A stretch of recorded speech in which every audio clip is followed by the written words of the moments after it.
بیا کونه هم بذاریم. مسلمان حرام است، اما از روی مرام است. همه دارند برای کردن کس عجله، چشم من در پی آن کون که لرزد چو ژله. مرد جنگ تشنه تیر و پیرزن تشنه کیر، من طالب کونم چه جوان باشد چه پیر. چوب تو عصیانگر و مغرور است، دوای درد تو کمی کافور است. بکن بر زوجه خودت بسنده، این فعلی محال است بذاری کون بنده.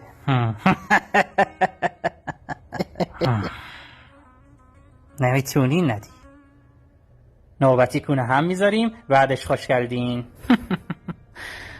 بسیار خوب ابو گما، گویا چاره‌ای برای من نمانده، درش بیاور. جان چه میمالی؟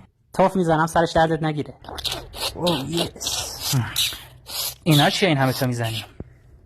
10 سانت اول وازلین که دردت نگیره، 10 سانت دوم ویکس زدم کمر درد نگیری، 10 سانت سوم آموکسیسیلین زدم گلویت چرک نکنه، و در پایان 10 سانت آخر را خمیر دندان زدم که مسواک هم زده باشی.